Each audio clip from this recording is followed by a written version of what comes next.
The morning Ashley Harrington turned 26, she did not mark it. There was no reason to. Birthdays had stopped meaning anything around the same time she realized that the people who were supposed to remember them simply didn't care enough to try. She was up before the sun, same as always. Coffee on the stove, boots by the door. The homestead didn't wait on grief, and it certainly didn't wait on self-pity. There were fences along the eastern pasture that needed mending, a water trough that had been leaking since early spring, and a barn roof that complained loudly every time the wind blew in from the north. Ashley had learned to be useful. It was the one thing no one had ever been able to take from her. She stepped outside into the pale gray light, cup in hand, and looked out across the land the way she did every morning. That it was beautiful in a quiet, stubborn kind of way. Flat stretches of dry grass, giving way to a ridge of dark hills in the distance. A sky so wide, it made a person feel both free and terribly small at the same time. She had grown up hearing that this land was too remote, too rough, too far from anything worth having. Her mother had said it. Her brothers had said it louder. Her father, in the particular silence he used instead of words, had managed to say it most clearly of all. Ashley took a slow sip of her coffee and said nothing back to the memory. She had gotten good at that. The man appeared at the end of her drive just before noon. She saw the dust before she saw him, a thin trail rising off the dirt road that wound down from the ridge and eventually connected miles away to the main trail heading south. That strangers didn't come this way often. There wasn't much reason to unless you were either lost or looking for something specific. Ashley set down the fence post she'd been working on and straightened up, one hand resting near the tool belt at her hip, out of habit rather than fear. He rode a brown horse that looked about as tired as he did. When he got close enough, she could see he wasn't young. Somewhere in his 30s maybe, with the kind of face that had spent considerable time outdoors and wasn't sorry about it. He slowed at the edge of the property and stopped a respectful distance from where she stood. "Afternoon," he said, pulling the brim of his hat down slightly against the sun. "I'm not looking for trouble, just looking for work, if there's any to be had." Ashley studied him for a moment. "What kind of work?" "Whatever kind needs doing." He glanced toward the leaning fence line, then back at her. "Looks like there might be some." She almost smiled at that. Almost. "You got a name?" "Samuel," he said. Just that. No last name offered. No story attached. She noticed he didn't ask hers either, which she found oddly respectful. "I can offer meals and a dry place to sleep," Ashley said. "Nothing more than that right now." Samuel nodded like that was more than fair. "That'll do." He was a quiet worker. That was the first thing she noticed. Most men who came through, and there had been a few over the years, hired hands passing between ranches, had a way of filling silence with themselves. Stories, opinions, questions that weren't really questions. Samuel didn't do that. He worked steadily, and without instruction, once she showed him what needed doing. By late afternoon, he had repaired more of the eastern fence line than Ashley had managed in the past 3 days, and he'd done it without once interrupting her or asking her to confirm he was doing it correctly. She watched him from across the pasture for a moment, longer than she intended to. There was something careful about the way he moved, not slow, efficient, like a man who had learned that wasted effort was a luxury he couldn't afford. She recognized that quality because she had spent years developing it in herself. Dinner that evening was simple.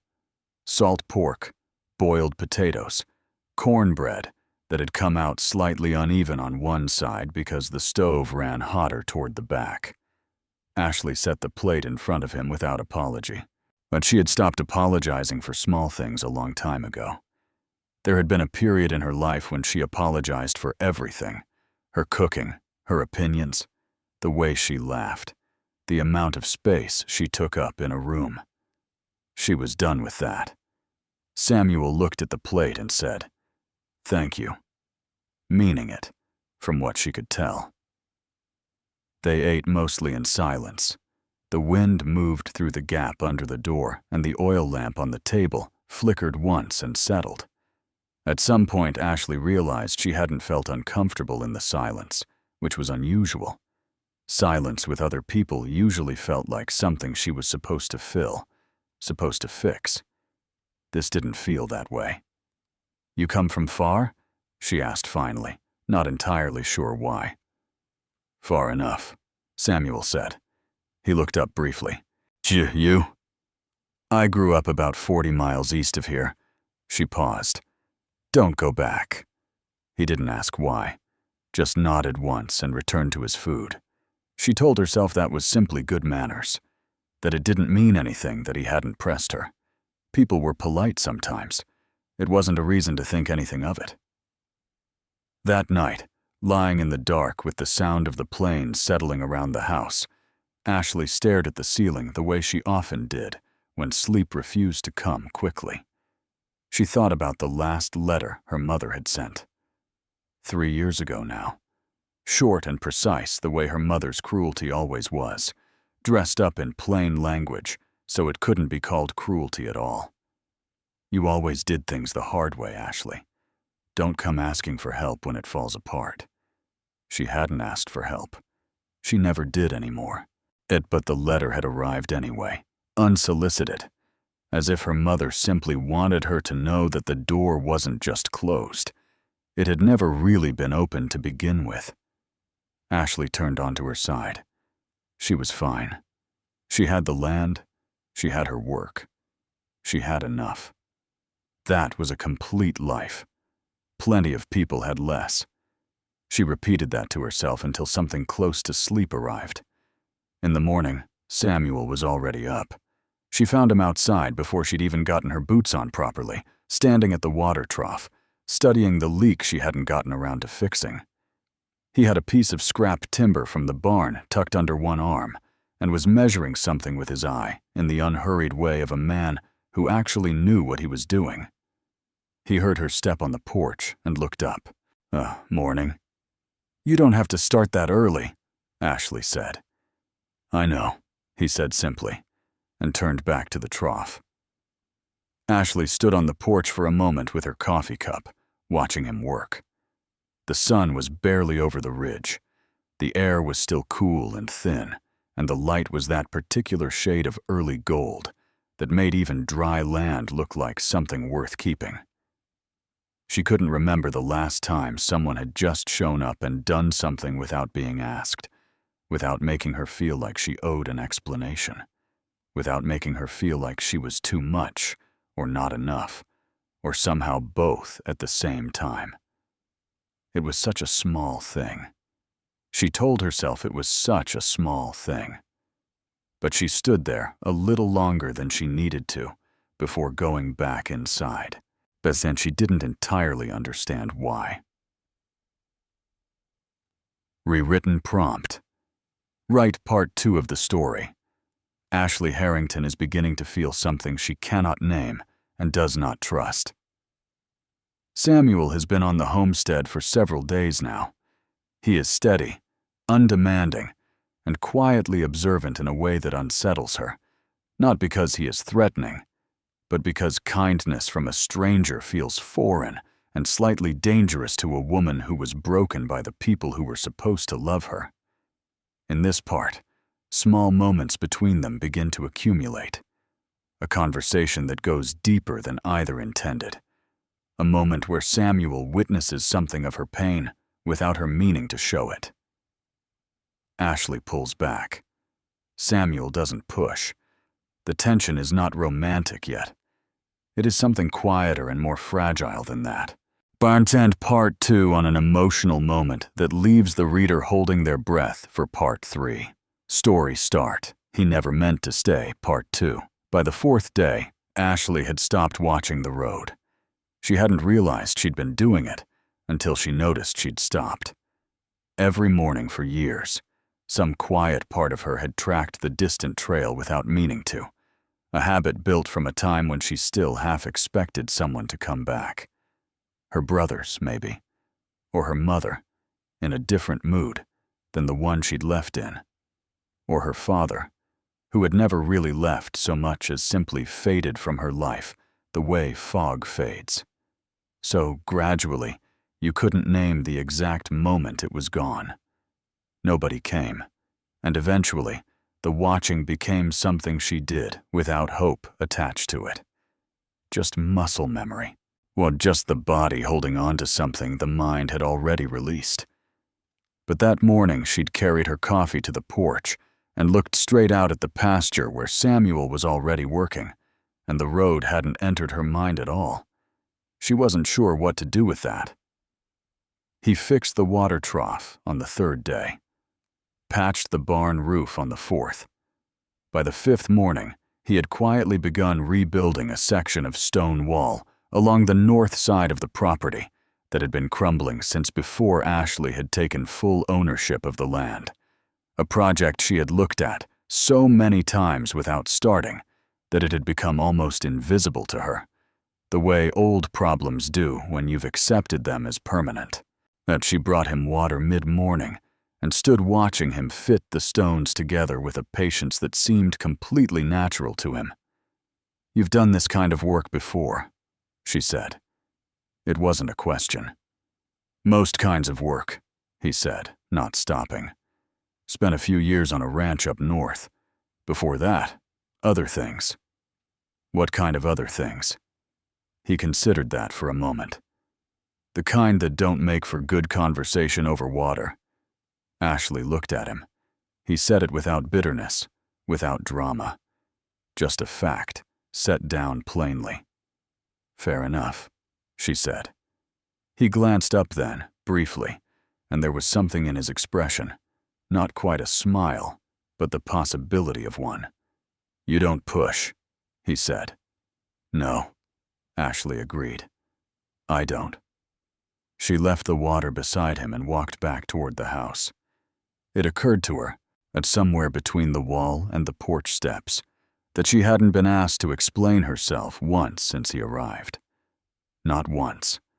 And the absence of that, of the constant low pressure she had lived under for so much of her life, the need to justify and account for herself, felt so unfamiliar that it almost made her chest ache. The conversation that went too deep happened on the sixth evening. It started as nothing.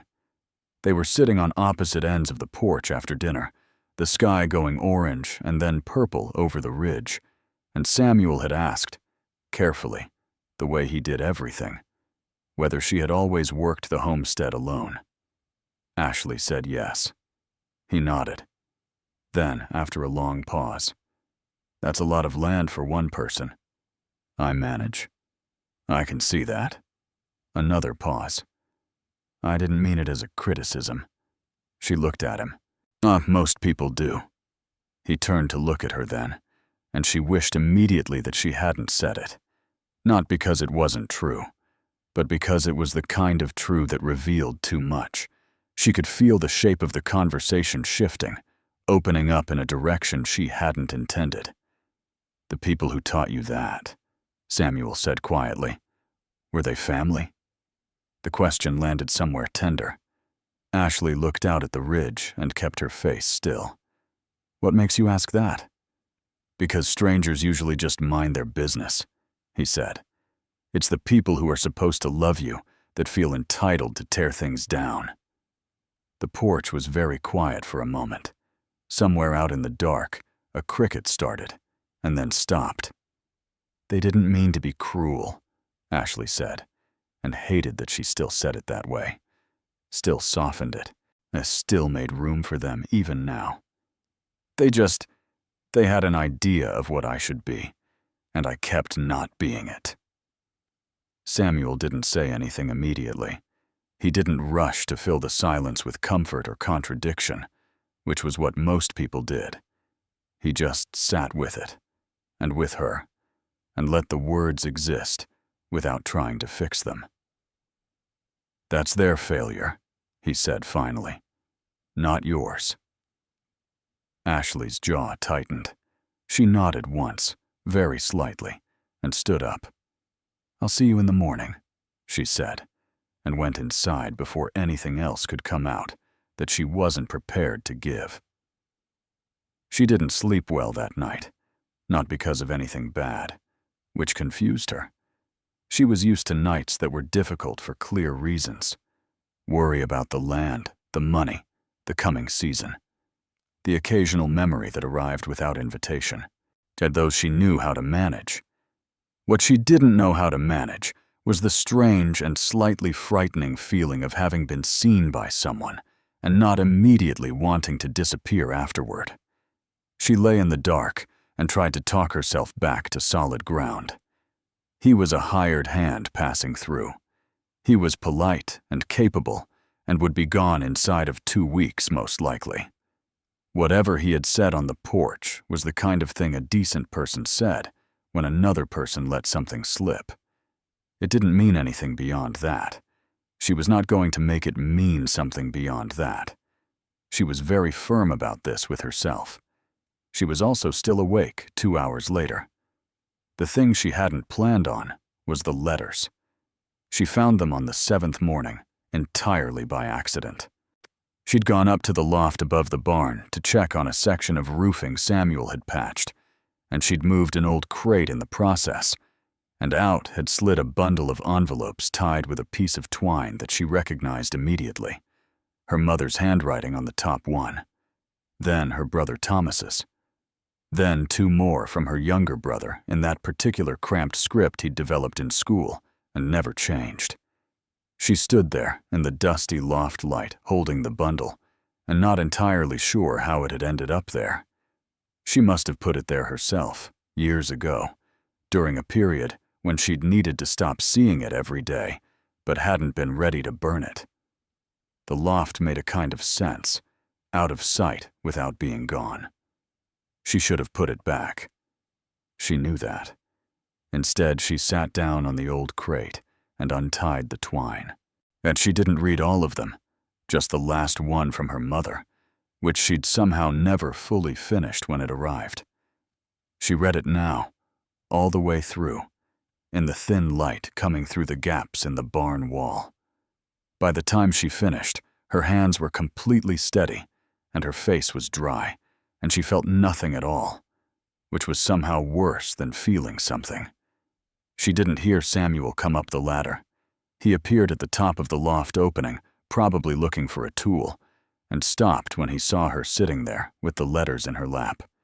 His expression didn't change into anything dramatic. He didn't apologize for interrupting or pretend he hadn't seen. He just said quietly, "You all right?" Ashley looked at him. The letters were still in her hands. She became aware of them all at once. The paper, the handwriting, yet the particular weight of words written by people who had decided she wasn't worth staying for. "I found some old letters," she said. He nodded, waited. "From my family." He came up the rest of the way then, slowly, and sat down on the other end of the beam across from her. Not close, not hovering, just present, the way he always was. Like a man who understood that sometimes a person didn't need anything except for someone to be in the same room with them. Ashley looked down at the letter in her hands. "She says I always chose the hard way," she said quietly. "My mother. She wrote that more than once. Like living out here alone was something I did to make things difficult for myself." She paused. "Like I wasn't just trying to build something that was mine." Samuel said nothing for a long moment, then, "Is that why you stayed? To build something?" Ashley thought about it honestly. "I stayed because I had nowhere else to go," she said. "And then I stayed because I realized I didn't want anywhere else." "That's not choosing the hard way," Samuel said. "That's just knowing yourself." Ashley looked up at him. He was watching her steadily, without pity, without the careful look people gave fragile things. He was just looking at her, the way you looked at someone you considered an equal. Something moved in her chest, small and unfamiliar, and entirely unwelcome in its timing. She tied the letters back into their bundle. "I should get back to work," she said. Samuel stood when she did. They went down the ladder one after the other and walked out into the bright, flat morning and separated toward their different tasks without another word. But twice that afternoon, without meaning to, Ashley looked up from what she was doing to find where he was, and both times, without looking up, he seemed to already know she was there. She found his horse saddled on the morning of the 12th day. Not packed, not loaded with his things, just saddled, tied to the post outside the barn, ready in the way a traveler's horse gets ready, out of habit, out of long practice, the animal knowing the routine even when the man hadn't fully decided yet. Ashley stood in the yard and looked at it for a long moment. Then she went inside and made breakfast for two without thinking about why. Samuel came in from the barn with the particular quietness he carried everywhere and sat down at the table. He looked at the two plates, then at her, but he didn't say anything. Ashley set his coffee in front of him and sat across from him, and they ate the way they had eaten every morning for nearly 2 weeks. Comfortably, without performance, the silence between them, the kind that didn't need filling. It was Samuel who finally spoke. "I should tell you I'll probably be moving on soon," he said. Not apologetically, just honestly. Ashley nodded. She had known it was coming. She had known it since the first day, actually. That was the arrangement. Temporary work, meals, a dry place to sleep. Nothing more had been promised by either of them. "All right," she said. He looked at her carefully. "You're not going to ask why?" "No," she said. He was quiet for a moment. Then, in a voice that was slightly different from his usual one, lower, less certain, "Don't you want to know?" Ashley looked up from her plate. "Do you want to tell me?" He set his fork down.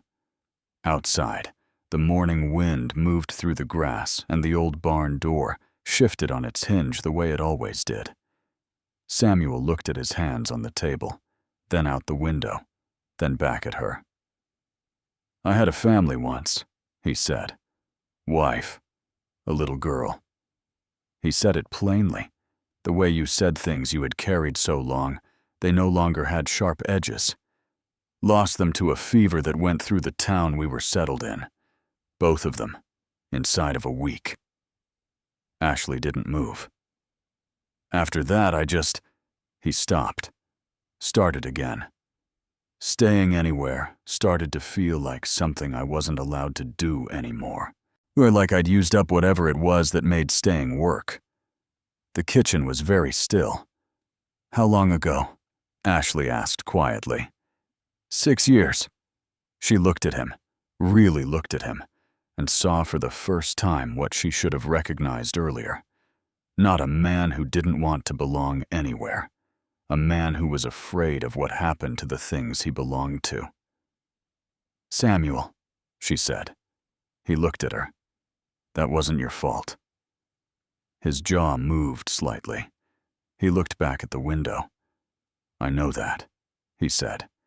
"Knowing it and feeling it aren't the same thing." "No," Ashley agreed softly. "They aren't." She thought about what he'd said all through the morning's work.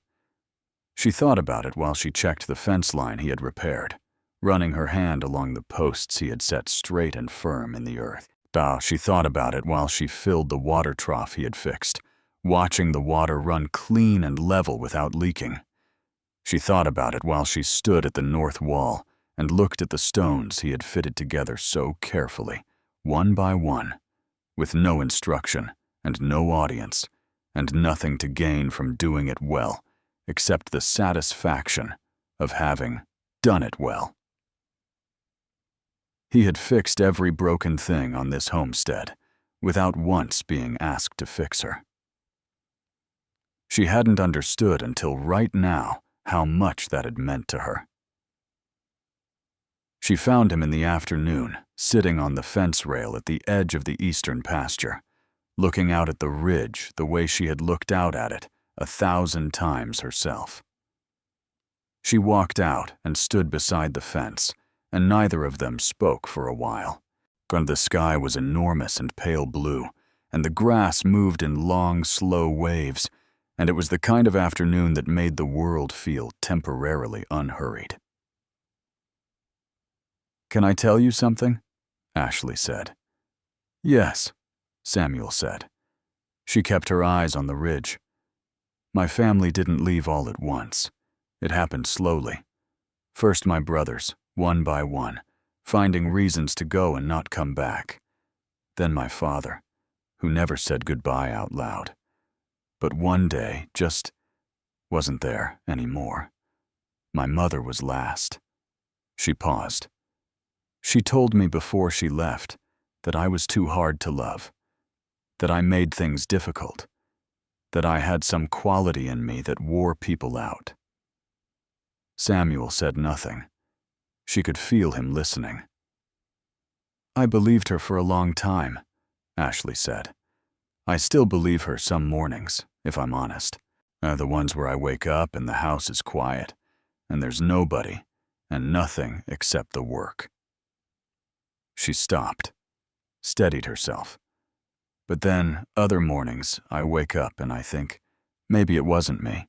Maybe some people just don't know how to stay. Maybe leaving was always in them, and I just happened to be the place they left from." She felt Samuel shift on the fence rail.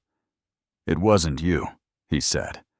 His voice was quiet, but there was no uncertainty in it whatsoever. "You don't know that." "I've been here 12 days, he said. "I know enough." Ashley finally turned to look at him. He was already looking at her, steady and direct, and without any of the careful distance he usually kept. "I'm not easy either," he said. I move too much, and I talk too little, and I carry things I haven't figured out how to set down yet." "I know," Ashley said. "And you haven't asked me to be different." "No," she said, "I haven't." Something passed between them in the silence that followed. Not dramatic. Not the kind of thing that announced itself with raised voices or grand gestures. Just a quiet, mutual recognition.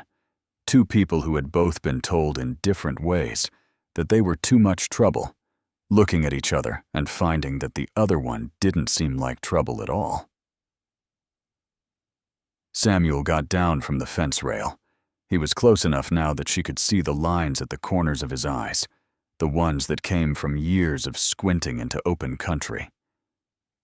"I saddled the horse this morning out of habit," he said, "not out of wanting to go." Ashley looked at him. "Did then unsaddle it?" He looked at her for a long moment, searching, careful, the way he did everything.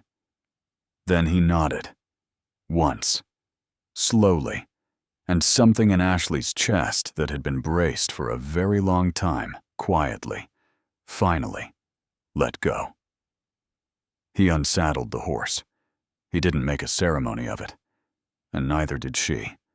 He simply went to the post and unbuckled the cinch and lifted the saddle off and carried it back into the barn, and when he came out again, Ashley was standing in the yard, and they walked together back toward the house in the long gold light of the late afternoon. That evening they sat on the porch after dinner, the way they always did, except that this time Samuel sat close enough that their shoulders nearly touched, and neither of them moved away. The sky went through all its colors above the ridge. That the cricket that lived somewhere under the porch steps started up its patient sound. "You're going to get tired of fixing things," Ashley said, not entirely seriously. Samuel looked around at the homestead, the straight fences, the solid wall, the barn with its patched roof. Then he looked at her. "There's always something that needs doing," he said. "I don't mind that. Ashley looked out at the land. Her land. The land she had stayed on when everyone told her to leave. Worked alone when everyone told her she'd fail. Kept going on when there was no particular reason to keep going, except that she simply refused not to. She had built something real here, and for the first time in longer than she could clearly remember, though she didn't feel like she was the only one who could see it. They were married the following spring. There was no large ceremony. Neither of them wanted one. Just the pastor from the nearest town, a neighbor woman named Georgia, who had always been quietly kind to Ashley, and a morning that was clear and warm, with the kind of light that makes everything look like it was always meant to be exactly where it is. Samuel wore his good shirt and looked at Ashley the way he had always looked at her, steadily, without reservation, like a man who had found the one place he had no desire to leave. Ashley wore her mother's brooch, not out of sentiment, but because it was silver and pretty, and it was hers now. She had stopped measuring herself against the people who had left. They were not the standard. They had never been the standard, and she understood that fully now, in the unhurried way that real understanding arrives, not all at once, but gradually, the way light comes in after a long night. When the pastor asked Samuel if he took this woman, Samuel said yes before the sentence was finished. When the pastor asked Ashley the same, she looked at Samuel and felt, not the nervous, desperate hope of someone afraid it might not last. She felt the quiet certainty of someone who had learned the difference between a person who stays out of obligation and a person who stays because there is nowhere else they would rather be. She said yes. Georgia cried a little. The pastor smiled. Outside, the spring wind moved through the new grass, and the homestead sat in the sunlight, solid and real and full. Oh, in a way, it had not been full before. That night they sat on the porch together under a sky full of stars, and Samuel's hand found hers on the armrest between them, and stayed there, warm and unhurried, and Ashley looked out at the ridge she had looked at alone for so many years, and thought, so this is what it feels like, to have someone stay. She had almost forgotten it was possible. She was very glad she had stayed long enough to find out.